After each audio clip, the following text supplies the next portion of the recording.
저번 시간에는 우리가 사실은 K바이오가 왜 올라갈 수 있는가에 대해서 배웠죠. 미국 바이오 정책이랑 그거에 따라서 K바이오의 반사수혜가 어떻게 되는 것이냐. 근데 K바이오의 반사수혜가 어떻게 되는 것이냐에서 원인이 어디가 강했다. 저번 시간 복습을 잠깐 하자면 글로벌 바이오 정책 변화를 공부를 했었고, 그 다음에 K바이오의 굳이 수혜가 되는 이유가 뭐냐 라는 거에 대해서 배웠죠. 그럼 여기서는 1번 하면 뭐였어요? 이제 하나하나씩 말해보세요. 기억을 한번 더듬 떠올려보세요.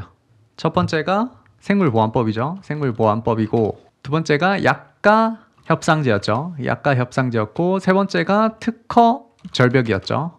이 중에 특허 절벽이 특히나 중요하더라라는 거였죠. 얘 때문에 K바이오를 찾는 빅파마들이 많아지고 있다라는 게 핵심이었다. 저번 시간의 핵심이었습니다. 이제 오늘은 뭐 할 거냐?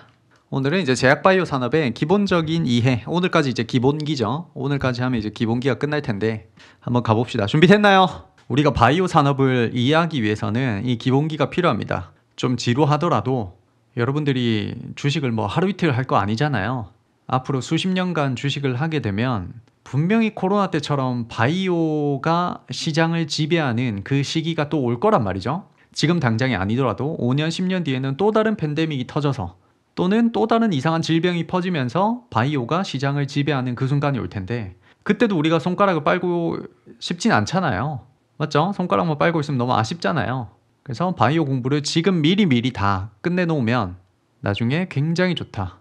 그래서 지루하더라도 공부를 미리 해야 된다. 알겠죠? 바이오, 제약바이오 산업의 기본적인 이해입니다. 첫 번째는 의약품에 대해서 분류를 어떻게 할 것인가 부터 가보겠습니다. 제약바이오 산업은 결국 의약품을 만들어 판매해서 돈을 버는 비즈니스다. 이에 따라서 어떤 종류의 의약품들이 있는지 한번 살펴보자. 의약품의 분류라고 하면 첫 번째가 이제 의약품이 있고, 그 밑에 전문 의약품이 있고, 일반 의약품이 있죠. 일반 의약품은 말 그대로 의사 처방 없이 우리가 약국 가서 그냥 뭐 주세요 하면 받는 것들. 근데 전문 의약품은 의사 처방전이 없으면 안 준다, 맞죠? 그러면 일반 의약품 같은 경우에는 우리가 약국에서 살 수 있는 게 뭘까요? 약국 가서 살 수 있는 거 뭐 타이레놀 이런 거 있죠. 아스피린, 타이레놀 이런 것들이 다 일반 의약품에 들어가게 됩니다. 그럼 전문 의약품 또 뭐가 있어요? 남자들 대머리 되잖아요. 우리 아버지들 또 대머리 될까봐 먹고 있는 게 뭐죠? 탈모약을 받아야 되는데, 탈모약을 요즘에 좀 많이 먹죠. 요즘에는 영양제 먹듯이 먹는단 말이죠. 맞아요. 프로페시아 이런 거. 그러니까 이런 거 이제 다 약국 가서 못 산단 말이에요. 의사의 처방전이 있어야만 살 수가 있어요. 비아그라 이런 것도 전부 다 의사의 처방전이 있어야만 살 수가 있습니다. 이런 것들이 전부 다 전문 의약품에 해당이 됩니다. 의사 처방전이 있냐 없냐 그 차이밖에 없는 거죠. 그러면 사실은 일반 의약품은 우리가 볼 필요가 없어요.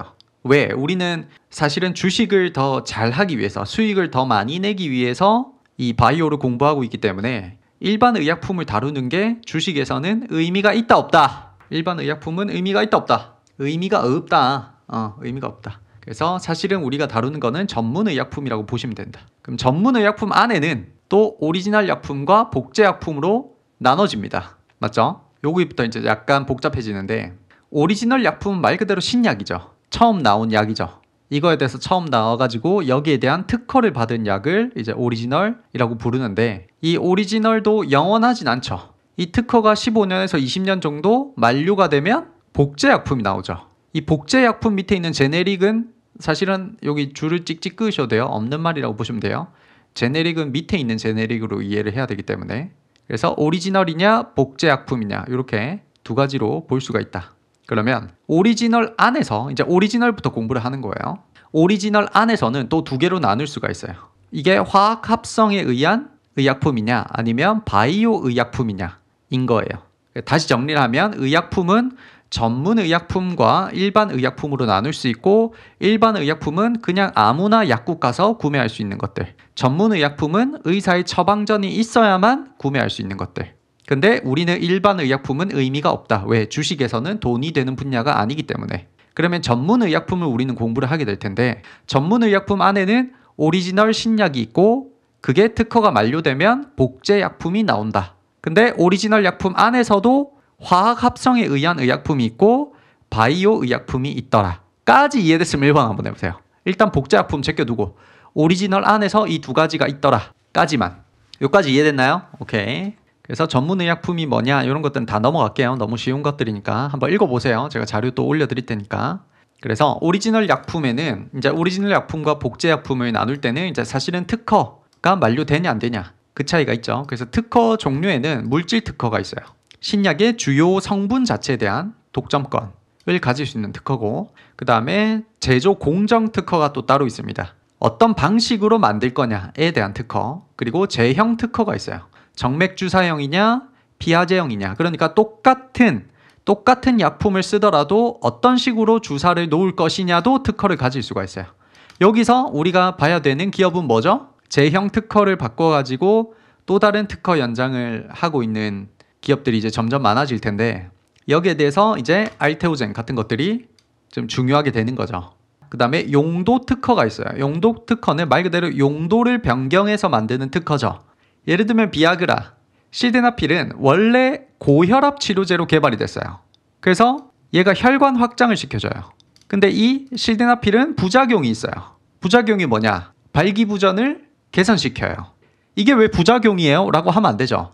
이 실데나필의 원래 치료의 목적은 고혈압인데 여기에 대한 다른 작용이 사실은 부작용이죠. 그러니까 비아그라 자체만 보면 얘가 부작용이라고 할 수는 없지만 원래 목적에 보면 얘는 부작용인 거죠. 발기부전을 치료해 주니까. 그래서 이러한 부작용이 오히려 다른 목적에서는 좋은 작용을 할 때 이거를 이제 용도 변경을 해서 용도 특허를 받아서 특허를 낼 수가 있습니다. 그래서 비아그라가 대박이 났던 거죠. 원래는 발기부전 치료제로 나온 게 아닌데. 그리고 이제 두 번째가 비만 치료제가 똑같은 사례죠. 비만 치료제는 원래는 당뇨병을 치료하는 치료제로 나왔죠. 그래서 이 GLP-1이 혈당 조절을 해주는데 동시에 식욕 억제를 담당하는 것도 이제 밝혀진 거예요. 나중에 당뇨 치료제는 원래는 혈당 조절을 목적으로 개발을 했는데 나중에는 이게 식욕 억제까지 담당을 하게 된 거예요. 그러다 보니 비만 치료제로 이제 용도 특허가 대박난 사례가 비만 치료제인 거죠. 그래서 이런 여러 가지 특허들이 있습니다. 이런 특허가 만료가 되면 이제 뭐가 나와요? 무슨 약품이 나온다? 복제의약품이 나오는 거예요. 복제의약품이 이제 나오기 시작하는 거예요. 이 특허들이 만료가 될 때까지는. 사실은 물질 특허가 만료가 안 되면 이것들이 큰 의미가 없을 때도 많고 하기 때문에 이런 특허 하나하나를 뭐 다 자세히 알 필요는 없지만 대충 이런 것들이 있더라 정도만 알고 계시면 될 것 같아요. 그 다음에 이제 오리지널 약품으로 넘어갑니다. 오리지널 약품과 복제 약품이 어떻게 해서 생겨났는지는 대충 이해를 했어요. 그럼 이제 오리지널 약품으로 넘어갑니다. 오리지널 약품의 종류는 화학합성의약품이 있고 바이오의약품이 있어요. 되게 중요한 거예요. 화학합성의약품은 말 그대로 화학 반응으로 합성한 약으로 원료를 섞고 응고시켜서 이제 정제하고 반응시키고 정제해서 알약, 캡슐로 제조를 하는 거를 말해요. 그래서 화학합성의약품은 딱 떠올리면 이미지상 그냥 알약, 우리가 경구용으로 먹는 알약 있죠. 알약이나 또는 연고 그런 거를 떠올려 주시면 돼요. 그래서 이 화학합성의약품은 제조 과정이 비교적 단순하고 재현성이 매우 높아요. 그러니까 남들이 나를 따라해도 굉장히 잘 따라할 수 있다는 거예요. 그래서 대중들이 흔히 접하는 약들이 대부분 화학합성의약품에 속합니다. 우리가 먹는 감기약, 두통약, 혈압약 같은 거 전부 다 여기에 속하게 되는 거죠. 그리고 화학합성의약품의 특징은 완전 동일 복제가 가능하다는 거예요. 이게 되게 중요한 특성이죠. 화학합성의약품을 처음에 주주총회가 만들어냈어요. A라는 화학합성의약품을 주주총회가 만들어냈다. 이제 특허를 가진 거죠. 근데 20년 뒤 특허가 끝났다. 다른 제약사들이 그대로 100% 똑같이 만들어서 낼 수 있을까? OX 화학합성의약품을 지금 다루고 있어요. 오리지널 약 안에서. 이거는 O라는 거예요. 이 화학의약품은 그냥 완전히 똑같이 만들어낼 수가 있어요. 그럼 결론은 뭐예요? 화학합성의약품은 특허가 끝나면 어떻게 된다는 거예요? 돈이 어떻게 될까? 돈이 벌린다 안 벌린다? 돈이 아예 안 된다. 이제 제네릭이 나오기 시작하니까 이렇게 이해를 할 수가 있어요. 완전 동일 복제가 가능하다는 거예요. 그래서 우리 타이레놀, 우리 그 코로나 때 약국 가서 타이레놀 주세요 라고 말하면 그게 품절이라서요 대신에 타세놀 드릴게요. 이런 말 들어본 사람? 저는 코로나 때 타이레놀을 못 사 먹었어요. 실제로. 그 당시에 사람들이 전부 다 타이레놀을 찾아가니까 이게 없어요. 약국 가면 없어. 그러다 보니까 타세놀 같은 걸 줬단 말이에요. 이런 게 전부 다 뭐다? 무슨 합성이다. 땡땡 합성 뭐다? 화학 합성이다. 100% 똑같다. 오리지널이랑 100% 똑같아요. 이 타세놀이라는 건. 됐죠? 그게 지금 화학 합성 의약품이다. 이름만 다르다. 비아그라도 사실은 88정 이런 걸로 팔리죠. 그러면 요건 이제 다른 말인데 주주총회가 뭐 발기부전이다. 그래서 병원 가서 의사에게 비아그라 달라고 했다. 근데 의사가 좀 더 싼 88정 드릴게요 라고 했는데 주주총회가 아이고 안 됩니다. 저는 무조건 비아그라 주십시오. 비아그라 아니면 안 먹습니다 라는 말은 무슨 말이에요? 이게 합리적일까? 한번 생각해 보세요. 이게 OX 합리적일까? 뭘로 모르고 있다는 거죠 이게 지금. 그러면 이렇게 말하는 사람들의 의도는 뭘까? 그러니까 비아그라가 비싸다고 가정을 하는 거예요. 비아그라가 더 비싸고 88정이 더 싸다고 생각을 하는 거예요. 의도가 뭘까? 그러니까 사실은 심리적인 부분이 크다는 거죠. 그러니까 화학 합성 약품은 오리지널과 제네릭이 사실은 100% 똑같음에도 불구하고 심리적인 부분이 크게 영향을 미친다는 거예요. 그러니까 사실은 따지고 보면 100% 똑같다고 봐도 되는데 우리는 마음이 그렇게 안 따라준다는 거예요. 그래서 화학합성 의약품은 사실은 특허가 끝난 애들은 너무 오리지널을 찾을 필요가 없다. 가격적인 측면에서 오리지널이랑 크게 차이가 안 나면 모를 텐데 만약에 이제 가격적인 부분에서 제네릭이 훨씬 싸다. 만약에 그러면 굳이 이 오리지널을 찾을 필요가 없다는 거예요. 그 다음에 이제 바이오 의약품으로 넘어갑니다. 바이오 의약품은 세포를 이용해서 만든 약이에요. 아까 위에 화학합성 의약품은 딱 떠올렸을 때 이미지상 알약을 떠올리시면 돼요. 알약을 떠올리시면 되고 바이오 의약품은 일단 주사를 떠올리셔야 돼요. 주사. 그래서 바이오 의약품은 세포를 이용해서 만든 약으로 세포가 스스로 단백질, 항체를 생산을 한다. 이것을 배양하고 정제하고 불순물을 제거해서 완전 주사제로 만든 것이 바로 바이오 의약품입니다. 그래서 일반적으로는 주사 형태로 만들어져 있어요. 그럼 사실은 여러분들이 아주 쉽게 구분을 하려면 이게 만약에 주사다라고 하려면 무조건 바이오 의약품이라고 생각하시면 돼요. 아주 쉽게 얘기를 하려면. 그래서 완전히 자연생물학적인 과정을 기반으로 해서 굉장히 복잡하고 민감합니다. 대중들이 흔히 접할 수 없는 어떤 고위험 질환 중심으로 만들어져 있어요. 그래서 세포가 만든 단백질은 미세한 차이가 있으므로 이게 중요해요. 완전 동일 복제가 된다 안 된다. 아까 화학합성 의약품은 완전하게 동일 복제가 가능했죠. 오리지널이랑 제네릭이랑 똑같다. 근데 얘는 완전 동일 복제가 안 돼요. 그러다 보니 제네릭이라는 말을 못 쓰고 뭐라고 해요 지금 여기서. 바이오 뭐라고 불러요 이거를. 시밀러라고 부르는 거예요.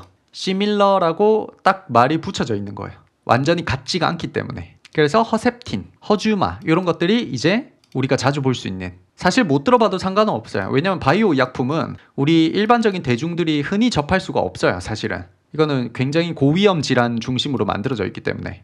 맞아요. 그래서 시밀러라는 말이 붙는 거예요. 어쩔 수 없이. 완전히 똑같지 않고 비슷하다라는 뜻이에요. 비유하자면 이런 거예요. 화학합성 의약품은 그냥 공장에서 찍어 나오는 느낌. 그러니까 한국 공장이나 미국 공장이나 유럽 공장이나 똑같이 만들 수가 있다 없다. 똑같이 만들 수가 있어요. 얘는 전 세계 어딜 가나 그냥 똑같은 그 규격의 공장을 갖출 수만 있다면 똑같이 만들 수가 있어요. 근데 바이오 의약품은 아무리 공장이 똑같다 하더라도 똑같이 못 만들어요. 비유하자면 얘는 공장에서 찍어 나오는 애들. 바이오 의약품은 농작물이라고 생각하시면 돼요. 농작물. 화학 의약품은 공장 제품. 바이오 의약품은 농작물이라고 보시면 돼요. 예를 들면 이런 거죠. 옆집 아줌마가 배추 씨앗을 줬다. 그래서 우리 집 앞에 심었다. 우리 집 앞에서 난 배추는 옆집 배추와 100% 동일할까?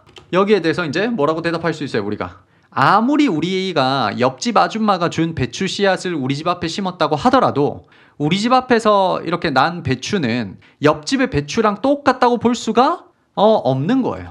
아무리 봐도. 그냥 크게 보면 배추라고 부를 수는 있지만 똑같은 배추야 라고 할 때는 좀 그렇게 말하기는 어렵다는 거지. 이런 게 바이오 의약품과 화학 의약품의 차이라고 보시면 돼요. 그러면 이제 넘어가 봅니다. 화학합성 의약품과 바이오 의약품 이제 구분을 이렇게 표로 한번 정리를 해봤어요. 제조 방식은 화학 반응으로 합성을 하느냐 또는 세포 배양으로 생산을 하느냐 그 차이고, 복제 방식은 화학 쪽에서는 완전하게 동일하게 가능하지만 바이오 의약품은 그게 안 된다. 비슷하게는 만들 수 있지만, 그래서 시밀러라는 말이 붙는 거죠. 비슷하게는 만들 수 있지만 동일 복제는 안 된다. 그리고 투여 방식은 요 화학 합성 쪽은 경구용이라든지 우리가 익히 먹을 수 있는 그런 알약이라든지 연고라든지 그쪽이지만, 바이오 의약품은 대부분 주사로 만들어져 있어요. 그리고 화학 합성 의약품은 적용 질환은 우리가 볼 수 있는 일상적인 질환들, 뭐 감기라든지 그런 것들이지만, 바이오 의약품은 암이라든지 자가 면역이라든지 난치병이라든지 굉장히 고위험 질환에 치중이 돼 있다. 그리고 가격은 당연히 왼쪽이 더 싸겠죠. 화학 합성 쪽이. 바이오 의약품이 훨씬 더 비싸다.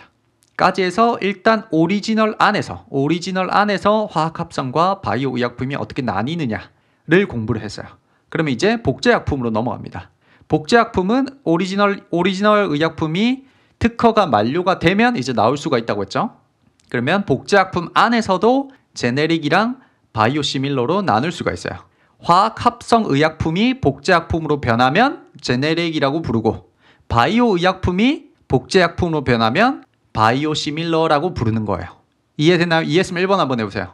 오리지널 안에서는 화학 합성과 바이오 의약품 이렇게 나뉘었는데, 화학 합성 의약품이 특허가 만료돼서 복제약품으로 넘어가면 제네릭이라고 불러요. 제네릭이라고 부르고, 바이오 의약품이 복제약품으로 넘어가면 바이오 시밀러라고 부르는 거예요. 그래서 제네릭과 바이오 시밀러는 사실은 엄밀히 얘기하면 다른 말인데, 우리같이 바이오를 잘 모르는 사람들은 제네릭이나 바이오 시밀러라는 말을 들으면 똑같다고 생각을 하는 경우가 많죠. 됐죠? 한번 넘어가 봅시다. 그래서 제네릭과 바이오 시밀러. 제네릭은 화학 합성 의약품이 특허가 만료가 된 이후에 완전히 똑같은 동일 성분, 효과로 나온 복제 의약품을 뜻합니다. 그리고 계량신약이라는 게 있어요. 계량신약은 제네릭이긴 한데 기존의 화학 합성 의약품을 기반으로 제형을 바꾸거나 흡수율을 높이거나 부작용을 줄이는 등 의미 있는 개선을 추가한 제네릭이에요. 그러니까 제네릭이긴 하지만 조금 더 개선된 제네릭이라고 보는 게 맞겠죠. 그런 것들도 있다. 제네릭 안에 포함되어 있는 개념이겠죠. 그 다음에 바이오 시밀러. 바이오 의약품의 특허가 만료된 이후에 오리지널과 유사한이라는 말이 중요하죠. 완전히 똑같진 않고 유사한 품질이나 효능을 갖도록 제조한 복제 의약품을 뜻한다. 그래서 바이오 특성상 완전 동일 복제가 불가능하기 때문에 시밀러라는 말이 붙는 것이다. 그리고 바이오 베터라는 게 있어요.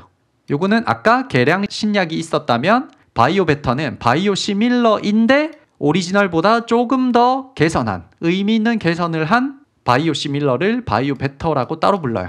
그래서 계량 신약이나 바이오 베터를 그냥 모른다고 하더라도 일단 제네릭이 뭔지, 바이오 시밀러가 뭔지는 알아야 된다는 거죠. 제네릭은 화학 합성 의약품이 복제 의약품으로 넘어왔을 때 부르는 말, 바이오 시밀러는 바이오 의약품이 복제 의약품으로 넘어갔을 때 부르는 말. 다 이해되고 있죠? 그래서 다시 마지막으로 표를 한번 봅시다.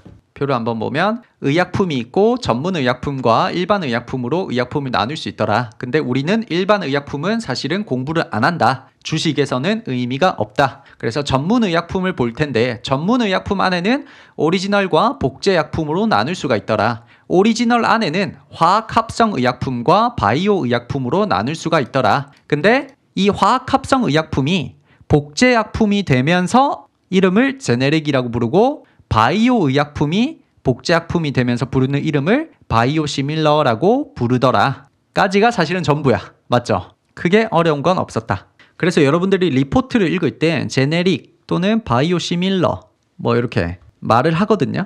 이런 것들이 이제 나왔을 때 용어를 딱 듣자마자 아 얘가 바이오 의약품이구나 아니면 얘는 화학 합성 의약품이구나 이렇게 바로바로 이해를 할 수 있게 되는 거죠. 용어만 잘 알고 있더라도. 됐죠? 그 다음에 제약바이오 산업 밸류 체인으로 넘어갑니다. 지금까지는 의약품의 종류를 우리가 살펴봤고 이번에는 제약바이오 산업 밸류 체인으로 넘어갑니다. 제약바이오 산업 밸류 체인은 이렇게 있습니다. 연구 개발 및 비임상, 임상 시험을 해야 됩니다. 이런 것도 많이 들어봤죠. 뭐 임상 몇 상, 2상, 3상, 그 다음에 연구개발, 뭐 R&D를 한다, 뭐 이런 얘기 들어봤고, 그 다음에 이제 임상시험이 끝났으면 허가받고, 허가받았으면 생산을 해야 되겠죠. 생산할 때 우리나라 제일 잘 나가는 기업 누구예요? CDMO 이런 얘기 나올 때마다 들리는 기업 이름이 뭐죠? 삼성바이오로직스죠. 그래서 사실은 아주 크게 보면 세 가지 단계밖에 없어요. 개발 열심히 하고, 개발 안에는 이제 임상시험이 포함이 돼 있는 거죠. 개발 열심히 하고, 그 다음에 생산하고 만들고, 그 다음에 팔아제낀다. 이게 다예요. 전부 다. 아주 쉽게 보면 딱 세 가지 과정밖에 없다. 개발하고 열심히 만들어서 열심히 판다. 끝. 됐죠? 그래서 각 과정별 서비스 구분을 한번 설명을 해드리면 CDO, CRO, CDMO, CMO, CSO 이렇게 5개로 나눌 수가 있습니다. 하나하나씩 살펴봅시다. 어렵지 않아요. 그냥 빠르게 하고 지나갈 거예요. CDO는 위탁 개발을 뜻하는 거예요. 위탁 개발 회사를 CDO라고 합니다. 그래서 CDO에서 하는 일은 초기 신약에 대한 그 씨앗을 발굴을 하는 거예요. 얘가 지금 싹수가 있냐 없냐, 얘는 개발할 가치가 있냐 없냐, 그런 거를 이제 개발하는 거를 말하는 거예요. 그래서 전임상 초기까지 집중을 하는 거예요. 전임상이라고 하면 임상과 전임상이 있죠. 전임상은 뭐 하는 거예요? 일반적으로 임상이랑 전임상이랑 어떻게 달라요? 임상은 뭐고 전임상은 뭐예요? 전임상은 사람한테 적용하기 전에 이제 동물 실험이라든지 그런 거를 하는 거죠. 그래서 CDO는 위탁 개발을 하는 애들인데 사람한테 쓰기 전에 얘가 지금 될 만한 씨앗을 가지고 있느냐, 될 만한 가능성을 가지고 있느냐를 개발하는 그런 애들이에요. 그래서 동물 실험 그런 데까지 이제 집중하는 애인 거죠. 그 다음에 CRO라고 있어요. CRO는 이제 임상 단계로 넘어가는 거예요. 임상이라고 하면 이제 사람을 대상으로 하게 되겠죠. 그래서 임상 시험을 대신 수행하는 서비스를 뜻한다. 환자 모집도 하고 데이터 관리도 하고 그 다음에 규제 대응도 하고 이런 것들을 해주는 게 CRO에서 하는 거다. 그 다음에 CMO라고 있어요. CMO는 위탁 생산을 뜻해요. 한마디로 얘들은 어떤 약물을 개발한다든지 그런 게 아니고, 약물을 개발하거나 그런 게 아니고 그냥 생산만 하는 애들이에요. 대량 생산을 대신해주는 애들. 반도체로 치면 어디예요? 반도체로 치면 TSMC 같은 거죠. 맞아요. 정확히 맞습니다. 반도체로 치면 이제 TSMC 같은 애들이 요런 데 해당이 되겠죠. 그리고 CDMO가 있습니다. CMO랑 CDMO는 또 다른 거죠. CDMO는 아까 위에 있었던 CDO는 위탁 개발이었죠. 개발하는 애들. 이 CDO와 CMO, 위탁 생산을 통합한 개념이에요. 한마디로 얘기하면 의약품 개발부터 생산까지 통합된 서비스를 제공하는 회사를 뜻해요. 그래서 후보 물질을 발굴하고 공정 개발도 하고 임상도 하고 최종 생산까지 전부 다 해주는 애들이에요. 이거를 산업적인 용어로 바꿔보면 뭐예요? 그렇죠. 턴키 방식과 유사하다고 볼 수 있겠죠. 그런 게 CDMO에서 해주는 거예요. 개발이랑 CDO랑 CMO, 개발이랑 생산이랑 합쳐놓은 거예요. 한 번에 다 해준 애들. 요게 삼성바이오로직스가 하는 거죠. 그래서 CSO는 이제 다 끝났죠. 생산까지 다 했으면 팔아야 되죠. 팔아야 되는데 영업을 누가 띄워줘야 된단 말이죠. 그 영업을 대신해주는 회사가 요 CSO 회사라고 보시면 돼요. 얘들은 이제 병원이라든지 약국이라든지 이런 데 제휴가 되어 있기 때문에 많이 팔 수가 있겠죠. 그래서 CSO도 굉장히 중요하다. CSO가 없으면 실컷 약을 만들어도 팔 수가 없어요. 굉장히 중요한 역할을 하고 있다. 특히 미국에서는 로비가 합법이죠. 합법이기 때문에 얘들의 파워가 막강하다. CSO와 잘 지내지를 못하면 약을 잘 만들어도 팔 수가 없다. 그래서 대충 이렇게 한 5개로 나눌 수가 있습니다. 그러면 퀴즈. CDO가 위탁 개발, CRO가 임상 시험을 대신해주는 수탁기관, 그 다음에 CMO가 위탁 생산, CDMO가 위탁 생산도 하고 개발도 하고, CSO가 영업 판매를 대행해주는 애들이다. 이렇게 이해를 할 수 있는데, 그러면 퀴즈 한번 내볼까요? 얼마 전 대박친, 며칠 전이라고 합시다. 며칠 전 대박친 ABL 바이오, 뭐 또는 앞으로 대박칠 리가캠 바이오 등은 어디에 속할까? 정답은 속하지 않는다. 왜 속하지 않을까? CDO의 뜻을 잘 보면 초기 신약 발굴이죠. 그러니까 신약이 될 만한 애들의 씨앗을 발견하는 과정이죠. 근데 ABL 바이오나 리가캠 바이오는 뭘 파는 애들이에요? 엄밀히 얘기하면 신약의 후보 물질을 파는 게 아니라 뭘 팔죠? 그렇죠. 플랫폼을 파는 거예요. 아이 잘한다. 아이 잘한다. 아이 잘한다. 정확합니다. 기술 플랫폼을 파는 애들이에요. 그러다 보니 엄밀히 얘기하면 CDO에 속하지 않는다. 하지만 아주 크게 보면 CDO에 속한다고 볼 수 있다. 얘들은 신약의 후보 물질 그 자체를 파는 게 아니기 때문에 CDO라고 정확하게 얘기를 하면 안 되는 거예요. 엄밀히 얘기하면 CDO라고 얘기를 못한다. 하지만 아주 큰 의미에서 보자면 기술 개발 단계로 보는 게 맞겠죠. 굳이 여기에 넣어보자면 CDO라고 보는 게 맞겠죠. 얘들은 뭐 임상을 해주는 것도 아니고 위탁 생산을 해주는 것도 아니고 영업 판매를 하는 것도 아니기 때문에. 그래서 제약바이오 밸류체인을 보면 이제 밑에 보면 여기 맨 왼쪽에 개발 단계가 있죠. 발견하고 개발하는 그 R&D 단계가 있습니다. 그래서 처음에 이제 기초 단계, 발굴 단계, 뭐 연구하고 발굴하고 그 다음에 전 임상까지 해야 되겠죠. 동물 실험까지 하고 그 다음에 이제 싹수가 보인다. 싹수가 보이면 이제 CDO에서 요 임상 단계로 넘겨주는 거죠. 다른 기업들한테 넘기든지 아니면 자기들이 직접 하든지. 됐나요? 그러면 임상 단계가 끝났어요. 끝나면 이제 만들어야죠. 대량으로 의약품을 만들어야죠. 그때 하는 게 이제 CDMO라든지 뭐 CMO라든지 그런 애들이 개입을 하겠죠. 그리고 나서 이제 약까지 다 만들었어. 이제 팔아제껴야 돼. 팔아제끼는 거는 판매라든지 영업을 하는 거는 CSO에서 담당을 한다. 까지 이해된 사람 1번 해보세요. 좀 말이 어려울 뿐이지 내용 자체가 전혀 어렵지 않아요. 몇 번 그냥 듣다 보면 끄덕끄덕 하게 되는 거죠. 용어 자체가 어려운 거지 내용 자체가 결코 어렵다고 볼 수는 없어요. 됐죠? 그래서 우리나라가 지금 잘하는 거는 딱 두 개로 보자면 CDO 쪽. CDO다 또는 또 하나가 어디 있을까요? 우리나라가 뭐 리가켄 바이오라든지 ABL 바이오 같은 게 굳이 따지자면 CDO로 넣을 수 있고 그런 애들이 지금 주가 상승을 이뤄내고 있고 또 다른 쪽에서 잘하는 쪽이 어디예요? CDMO 쪽에서 삼성 바이오로직스 같은 게 굉장히 잘하고 있죠. 그래서 주식만 따지자면 이렇게 두 개 정도로 우리가 볼 수 있을 것 같다. 입니다. 됐죠? 넘어갑니다. 신약 개발의 이제 전체 과정에 대해서 한번 살펴보겠습니다. 이제 한마디로 얘기하면 임상이 좀 중요하겠죠.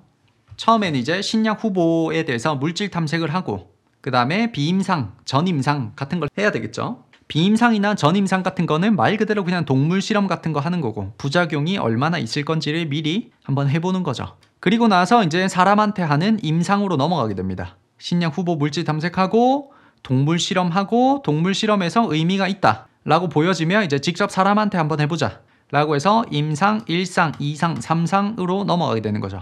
그러면 임상 3상에서 내가 유의미한 결과를 보였어요. 임상 3상에서 유의미한 결과를 보이면 이제 뭐 해야 돼요? 바로 팔 수 없죠. 임상 3상에 대해서 성공적이었다고 하더라도 바로 그때부터 돈이 막 들어오는 그게 아니죠. 이제 뭐 해야 돼요? 우리나라로 치면 식약처에 허가를 받아야 되죠. 특허를 내고 이제 허가를 받아야 돼요. 미국은 FDA에서 담당을 하고 있죠. 그래서 임상 3상이 끝나고 나서 허가 받는 것도 사실은 또 다른 문제죠. 임상 3상에서 성공적이었다고 하더라도 허가가 안 나는 경우도 있겠죠. 맞나요? 그래서 임상 3상에 무조건 성공했다라고 해서 그게 시판으로 가는 직결적인 느낌은 아니다. 그 중간에 허가 받는 과정도 굉장히 복잡하고 힘들다. 그러면 이제 허가까지 받았어요. 식약처에서 허가 내주면 이제 공장에서 열심히 돌려가지고 의약품 여러 개 만들어가지고 상업화를 하기 시작하는 겁니다. 이게 신약 개발의 전체적인 일단 과정이에요. 그래서 그걸 이제 단계별로 나와 있는데 신약 개발 단계에서 지금 임상하고 이제 허가받고 시판하고 그런 것까지 얘기를 했어요. 그래서 밑에 보시면 이제 전 임상 단계가 있죠. 후보 물질을 선정을 하고 전 임상 시험에서는 동물 시험 같은 거를 해야 돼요. 그래서 여기서 의미가 있다 싶으면 이제 임상 1상으로 넘어가게 되는 거죠.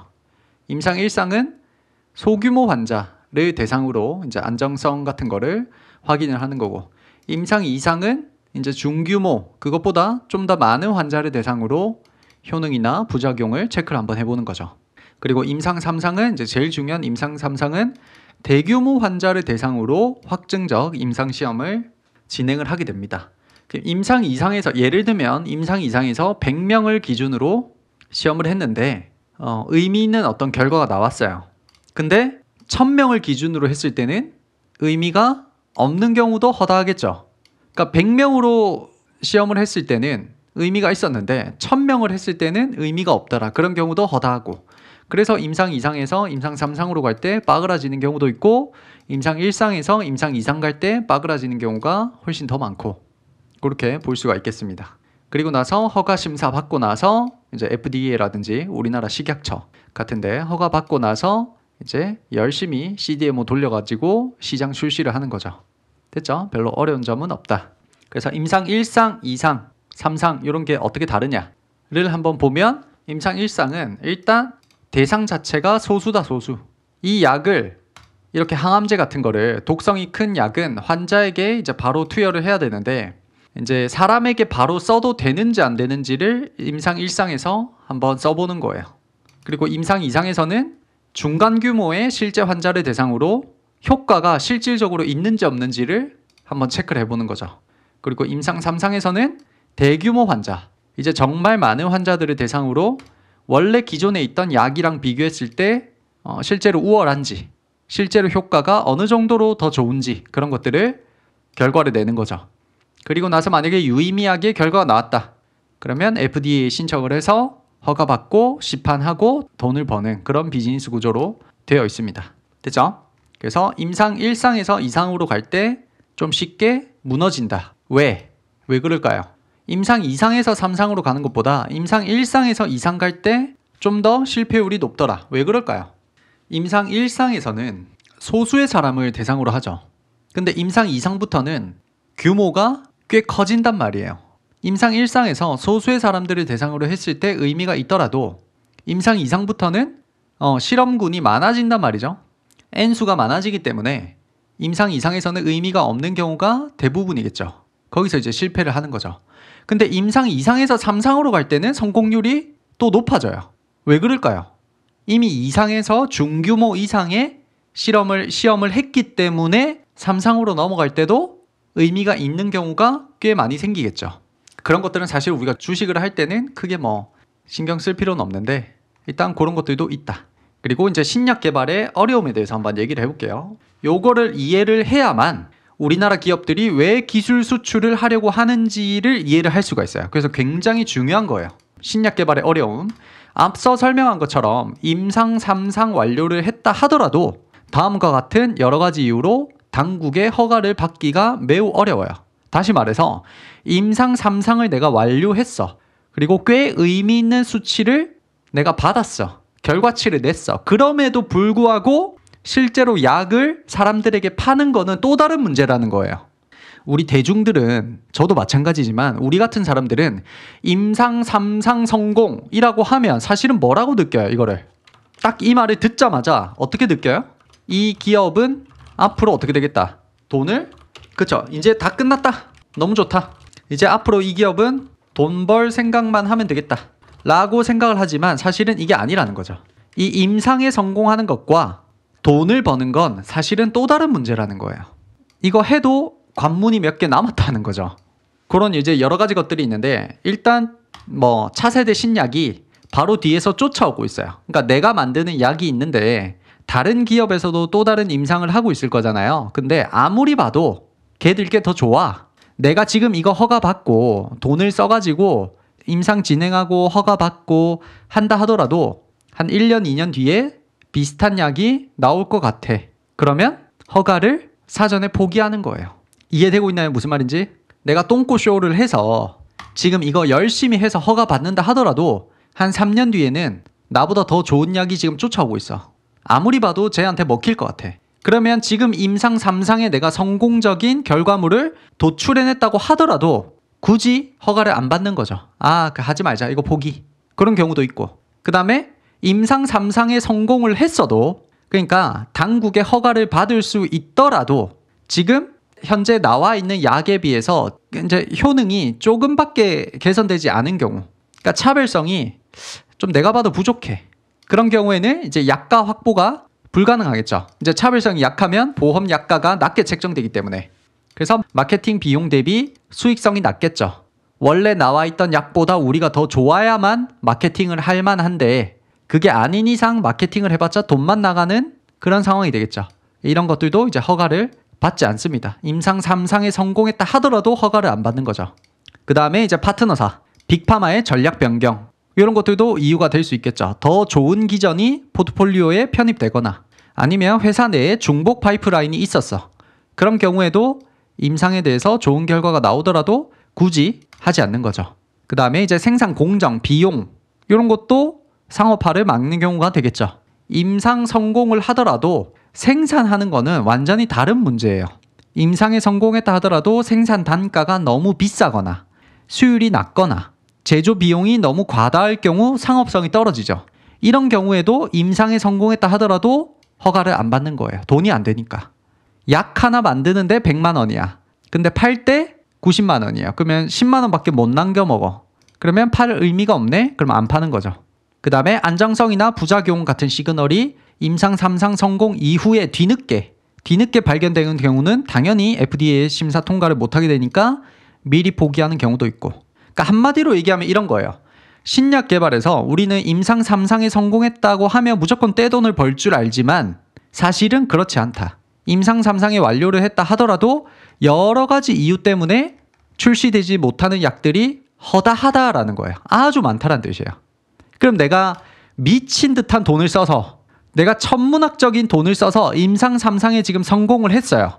그럼에도 불구하고 약을 출시하기가 어렵다면 내가 뭐 1조를 써서 임상 3상까지 왔는데 임상 3상에 성공했다 하더라도 약이 출시가 안 되면 그 1조를 다 날리게 되는 거죠. 제 말 이해되나요? 1조를 그냥 날려버리게 되는 거예요. 쉽지가 않아요. 신약을 낸다라는 건 정말 어려운 일이란 말이에요. 그러면 돈이 없는 신약 제약사들은 또는 바이오텍은 이거 끝까지 끌고 가는 게 의미가 있나요? 끝까지 끌고 가서 성공하면 떼돈인데 끝까지 끌고 가도 잘 안 될 가능성이 너무 높아. 그러면 나는 지금 돈이 없는 제약사야. 우리 회사는 3천억밖에 못 써. 3천억을 다 써서 실패했을 때는 어떻게 돼요? 주식으로 치면 몰빵인 거죠.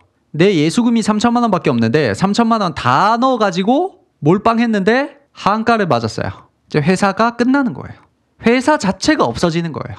그래서 나온 게 라이선스 아웃이라는 전략이에요. 이 라이선스 아웃과 마일스톤, 로열티 전략이 중소기업들 또는 바이오텍이 추구하는 전략인 거예요. 아까 말했듯이 임상 3상을 성공해도 신약 허가와 상업화까지는 너무 먼 길이다 보니 이거를 끝까지 끌고 갈 수 있는 금전적인 힘이 뒷받침되지 않다 보니 이게 안 되는 거예요. 일반적인 제약회사들은. 아까 말했듯이 후속적인 차세대의 약물이 등장하거나 경쟁 제품 대비 차별성이 부족하거나 파트너사의 전략을 변경하거나 생산 공정에 문제가 있거나 그런 여러 가지 이유들로 인해서 허가를 포기하는 상황이 실제로 빈번하게 일어나고 있다. 이 말은 곧 임상 후기 단계로 가면 갈수록 과학적인 리스크보다 사업적인, 재정적인 리스크가 훨씬 커진다는 거예요. 돈이 없어서 끝까지 못 끌고 가는 거예요. 기술력은 있는데 임상 3상에 성공해도 허가받기까지 버티지를 못하는 거예요. 돈이 없어서. 돈 체력이 없는 거예요. 일반적인 회사들은. 이에 따라서 신약 개발 과정 전체를 감당할 수 없는 중소기업들, 중소기업 제약업체들 또는 바이오텍은 라이선스 아웃과 마일스톤, 로열티 전략을 취하는 중이다. 그러면 이제 라이선스 아웃이 뭐냐부터 이제 들어가 봅시다. 라이선스 아웃은 기술을 넘기고 나서 판권, 개발 책임을 나누는 계약을 뜻해요. 쉽게 말해서 우리가 신약 후보 기술을 만들었으니 당신들이 이거를 사가면 임상 허가 판매를 막고 나서 우리는 그 대가로 돈을 받겠다는 거예요. 다시 한 번 더. 우리가 어떤 기술이나 신약 후보 물질을 가지고 있어요. 그거를 빅파마에서 가져갔어요. 돈을 사서 가져갔어요.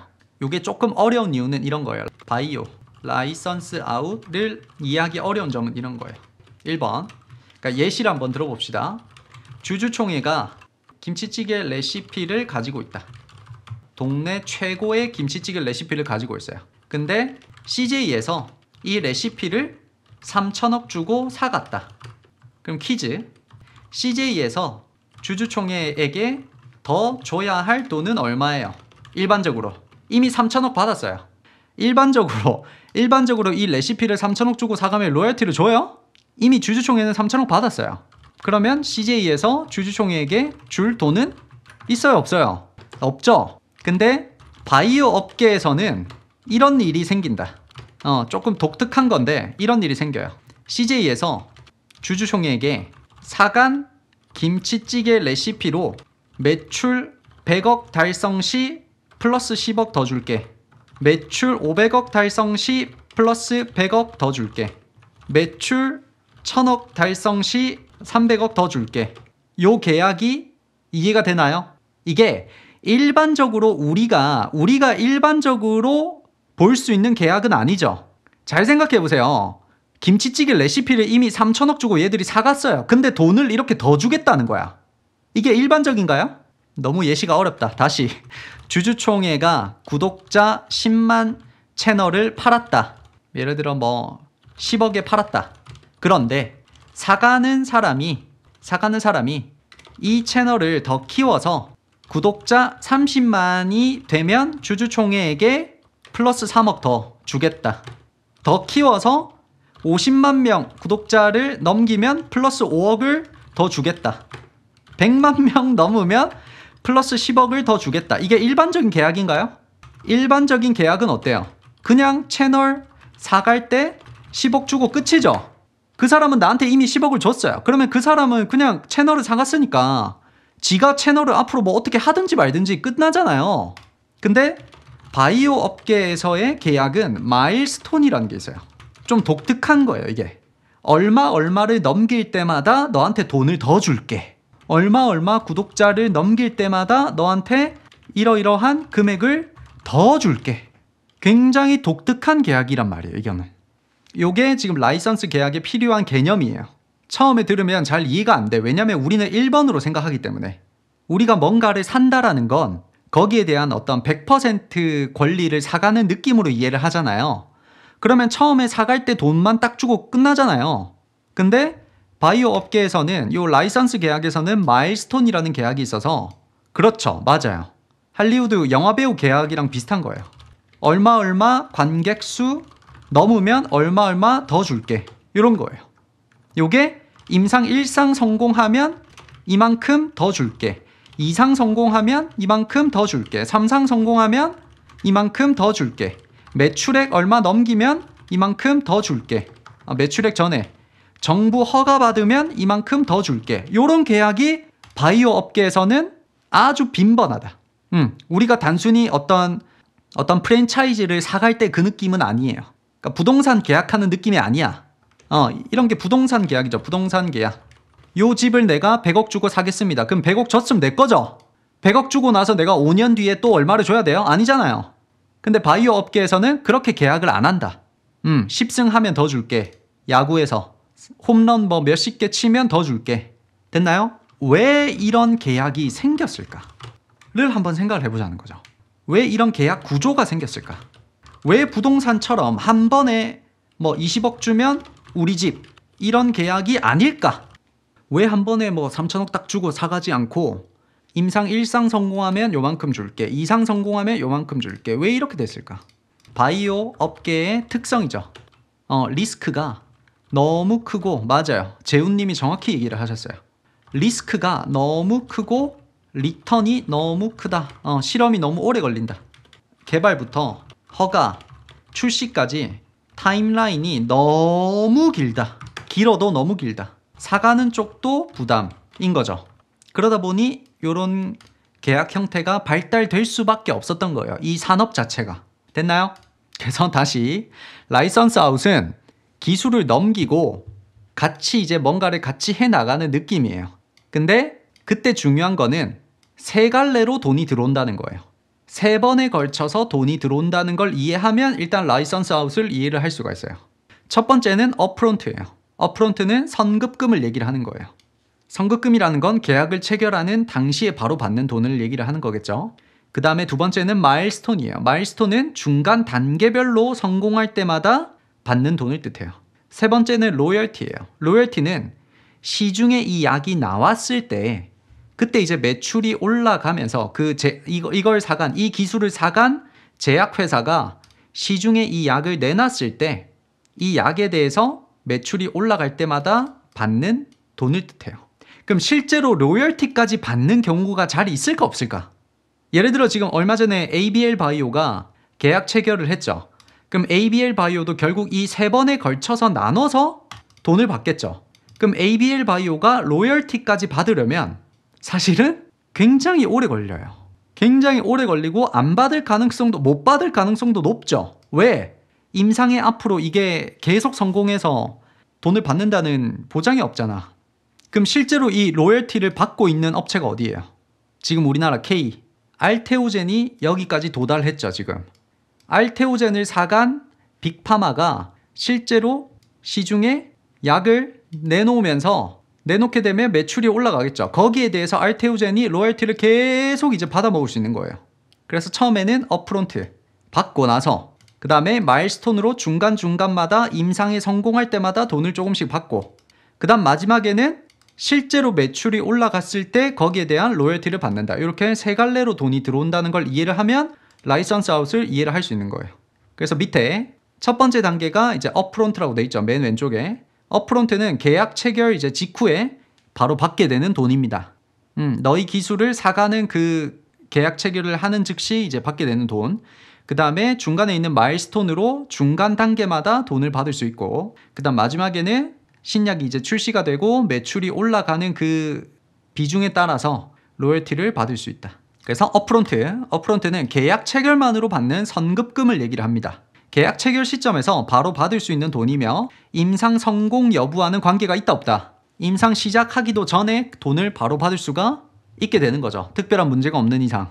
요 돈은 사실은 확정적이라고 봐야 돼요. 거의 확정적이라고 봐야 되겠죠. 빅파마 입장에서는 요 기술을 사가는 빅파마 입장에서는 너희 기술의 가치를 인정해준다라는 뜻이에요. 그래서 이 업프론트가 바이오텍에서는 굉장히 중요합니다. 왜냐하면 추후 임상 성공 여부와는 관계없이 바로 받을 수 있는 돈이므로 기술 개발, 자금으로 쓰이든지 아니면 앞으로 운영비로 쓰이든지 바로 활용이 가능하기 때문이에요. 이에 따라서 돈이 없는 바이오텍의 존속 여부와 함께 다음에 나올 어떤 신약의 후보 물질이나 또는 플랫폼 같은 거를 개발할 수 있는 연료가 되는 거예요. 어쨌든 업프론트는 바로 받을 수 있는 돈이니까 이 뒤에 기술을 팔고 나서 임상에 성공을 못했다 하더라도 어쨌든 업프론트는 돈이 되는 거죠. 이해하고 있죠? 그러면 11월 12일 날 며칠 전에 ABL 바이오가 그랩바디 B 플랫폼을 일라일릴리와 기술 이전 및 공동 연구 개발을 계약을 체결을 했습니다. 그러면서 이제 상한가를 쳤죠. 상한가 2번을 쳤죠. 여기에서 총 계약 규모가 3조 8천억이에요. 그 중에 업프론트가 580억 정도가 돼요. 생각보다 커요, 작아요? 총 계약 규모라는 건 업프론트뿐만 아니고 마일스톤이나 로열티 같은 것들도 다 포함이 된 그런 규모를 뜻하는 건데 업프론트는 580억 정도밖에 안 돼요. 그럴 수밖에 없죠. 생각보다 작을 수밖에 없는 게 이거는 앞으로 임상이 더 중요한데 임상을 하기 전에 주는 돈이니까 제일 작을 수밖에 없는 거예요. 따지고 보면 상식적으로. 근데 만약에 ABL 바이오가 뒤에 임상에 성공을 못해서 마일스톤을 못 받아요. 그래도 어쨌든 580억은 벌었죠. 그래서 돈이 없는 바이오텍은 요 돈이라도 되게 소중한 거예요. 그 다음에 마일스톤으로 넘어갑니다. 이제 선급금을 받았어요. 이제 마일스톤을 받아야 되겠죠. 마일스톤은 임상, 허가, 매출 등 특정 어떤 성공 이벤트를 달성할 때마다 받는 돈을 뜻해요.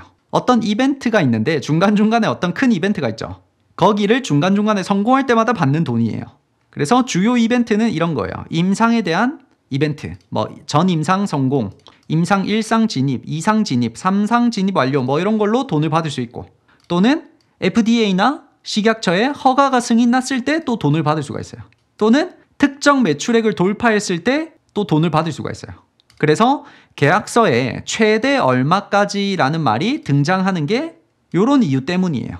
그럼 실제로 얼마 전에 있었던 ABL 바이오의 총 계약 규모는 3조 8천억이라는 뜻은 얘들이 지금 3조 8천억 받을 수 있다 없다.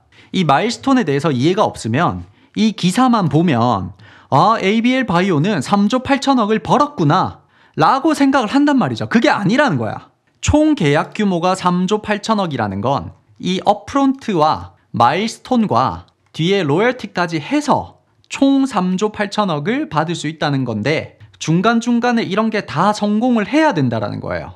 그래서 ABL 바이오의 기술 수출의 규모가 3조 8천억이라는 것은 임상 플러스 허가 플러스 매출까지 올 클리어를 해야 된다는 뜻입니다. 됐나요? 그래서 예시를 적어왔어요. 밑에 어떤 기사를 봤는데 총 계약 규모가 5,600억이다 라고 떴어요. 그 중에서는 업프론트가 300억, 전 임상 완료가 400억, 1상 완료했을 때 600억, 2상 완료했을 때 1,000억, 3상 완료했을 때 1,500억, 그리고 나서 실제로 FDA의 허가가 승인나면 또 1,800억 해서 총 5,600억을 받을 수 있다라는 겁니다. 그럼 실제로는 이거 다 받는 기업이 있을까 없을까? 총 계약 규모가 5,600억이다. 5,600억 계약 규모를 했다. 라고 하면 5,600억 다 받는 기업 솔직히 있을까 없을까? 굉장히 드물다. 왜? 이 중간중간 이 기술을 사간 애들이 1상, 2상, 3상 전부 다 성공한다는 게 쉽지 않죠. 중간에 빠그라진단 말이야. 1상도 통과 못한 애들도 많은데 1상에서 빠그라진 애들도 많잖아요. 그럼 1상에서 빠그라지면 이거 뒤에 있는 돈 다 못 받는 거지 뭐. 맞습니다. 플랫폼 기업들은 여러 기업에 팔 수가 있어요. 왜냐면 어떤 약물이 아니라 그 말 그대로 플랫폼을 파는 거기 때문에. 각각 기업들이 약물을 가지고 있으면 내 플랫폼을 가지고 약물을 이제 접합시킬 수 있잖아요. 그러니까 플랫폼 기업들은 여러 기업에 다 팔 수가 있어요. 그래서 마일스톤까지 이해를 했어요. 그리고 로열티로 넘어가 봅시다. 로열티는 이제 신약이 출시가 일단 돼야 돼요. 신약이 실제로 출시가 된 이후에 매출액의 일정 비율을 매년 또는 분기마다 받는 구조를 뜻해요. 로열티는. 사실은 요거는 이해를 하기 쉽죠. 왜냐면 우리도 일반적으로는 로열티라는 계약을 심심찮게 볼 수 있죠. 맞나요? 그래서 연매출 5억 달러 이하는 몇 프로 줄게. 연매출 10억 달러 넘어가면 이렇게 줄게. 뭐 10억 달러에서 20억 달러 넘어가면 이렇게 줄게. 이런 계약들을 이제 로열티로 계약을 할 수 있습니다. 그래서 약이 만약에 대박이 났어. 대박이 나면 로열티는 정말 끊임없는 캐시카우가 되겠죠. 앞으로 이제 가만히 있어도 돈이 계속 들어오니까.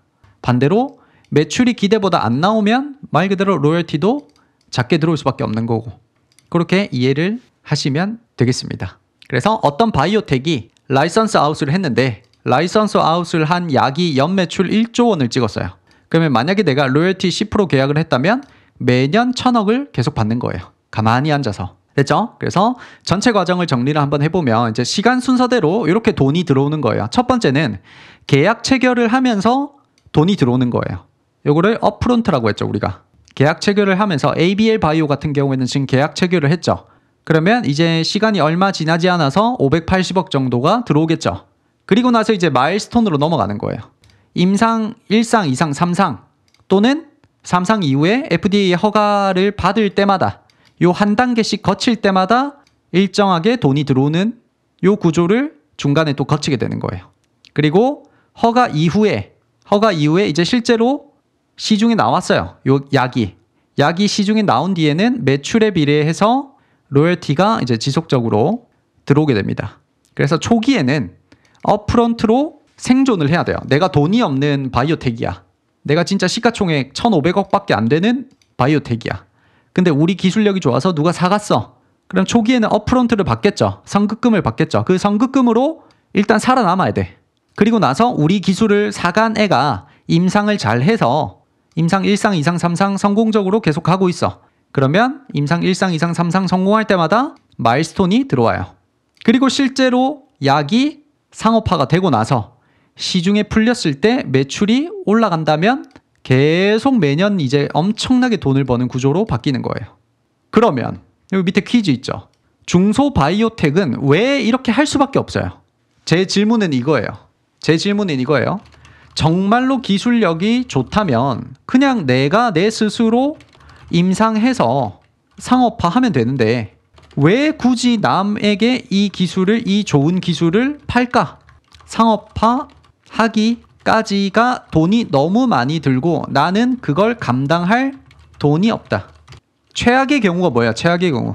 중간에 임상 2상 또는 3상에서 빠그라질 경우, 삐그덕거릴 경우 우리 회사가 어떻게 돼요? 우리 회사의 존속 자체를 장담할 수가 없다는 거예요. 돈이 너무 많이 드는 것도 맞지만 사실은 우리 회사의 존속 자체가 없어진다는 거죠. 그러니까 그냥 결론은 이거죠. 정말 좋은 기술이라고 하더라도 내가 끝까지 이거를 개발해서 상업화하기는 어렵다고 판단을 하는 거예요. 중소바이오텍이. 그래서 돈이 넘쳐나는 빅파마들에게 기술 이전, 기술 수출을 한다라는 게 결론인 거예요. 결국 다 돈 때문이 맞아요. 사실은 내 총알이 한 발밖에 없는 거예요. 그래서 이 한 발을 제대로 써야 한다. 이 한 발을 제대로 못 쓰면 우리 회사가 없어지는 거예요. 그래서 왜 이 모델이, 이 라이선스 아웃이라는 모델이 중소바이오텍에게는 최적의 전략일까? 임상 3상, 허가, 공장 세우고 마케팅까지 직접 다 할 돈이 없어요. 근데 기술은 있어. 기술은 가지고 있지만 이걸 끝까지 갈 돈 체력이 없어. 그러다 보니 리스크, 요 리스크 있죠. 임상에 대한 리스크, 허가에 대한 리스크, 생산, 이런 약가에 대한 리스크를 빅파마에게 넘기고 중간에 기술료를 가져오는 구조로 갈 수밖에 없었던 거죠. 사실은 강제적으로 이걸 할 수밖에 없었던 거예요. 이 라이선스 아웃을 채택할 수밖에 없었던 거예요. 이게 바로 한국 바이오 기업들이 택하는 라이선스 아웃이라는 전략인 거예요. 돈이 없는 R&D 기업의 현실적인 생존, 성장 모델이라는 거죠. 이해 다 되고 있죠? 결론이 이거죠. 결론. 그래서 ABL 바이오가 일라이 릴리에게 팔았구나. 요 한마디가 이해가 되나요? 요게 이해가 되면 오늘 거 다 이해한 거예요. 근데 이거를 보고도 ABL 바이오가 기술력이 그렇게 좋다면 자기들이 기술 계속 개발해서 돈 벌면 되는 거 아님? 요 질문이 나오면 오늘 거 이해를 못한 거예요. 요 첫 번째 1번 문장이 이해가 가면 오늘 거 이해 완료. 여전히 두 번째 문장이 해결이 안 됐다. 그러면 오늘 거 이해를 못한 거예요. ABL 바이오는 사실은 강제적으로 기술을 팔 수밖에 없다라는 느낌인 거예요. 따지고 보면. 요 강제적이란 말이 좀 중요한 거죠. 기술 이전, 기술 수출, 라이선스 아웃에서는. 이걸 임상 3상까지 스스로 해서 돈을 벌 수 있으면 참 좋지만 그렇게 하기는 너무 좋지만 못한다는 거지. 안 하는 게 아니고 못한다는 거지. 까지 해서 오늘 거는 끝난 것 같네요. 오늘 거는 바이오 산업의 기본적인 이해를 다뤘어요. 의약품이 어떻게 분류가 되고 있고 그 다음에 제약 바이오 산업의 밸류 체인이 어떻게 되고 있고 그리고 신약 개발 전체 과정이 어떻고 이 신약 개발 전체 과정에 따른 특성 때문에 라이선스 아웃이라는 전략을 택할 수밖에 없었다. K바이오 업체들은 왜 라이선스 아웃을 해야만 하는가? 왜 이렇게 자꾸 기술을 외국 기업에 팔 수밖에 없는가? 왜 자기들이 끝까지 이 기술을 개발을 하지 않는가에 대해서 심도 있게 얘기를 한 거예요. 오늘까지. 여기까지가 일단 기본기예요. 기본기. K바이오를 이해하기 위한 기본기가 지금 끝난 거예요. 다음 시간에는 이제 직접적으로 우리 K바이오를 떠받치고 있는 5대 핵심 기술, 5대 핵심 기술과 그에 따른 이걸 하고 있는 회사들, 종목이라고 봐야 되겠죠. 그런 종목들이 뭐가 있느냐를 이제 살펴볼 거예요. 까지 해서 오늘 이렇게 마무리하겠습니다. 고생하셨습니다. 그래서 다음 시간부터는 이제 조금 더 기업에 들어가서 직접적인 기업 쪽으로 들어가서 이 기업들이 어떤 기술력을 갖추고 있고 왜 그게 중요하고 그걸 지금 누가 사가고 싶어 하는지 그 기술 이전을 하게 될 시점은 언제쯤인지 그런 것들도 다 공부를 같이 해보겠습니다. 네, 고생하셨습니다.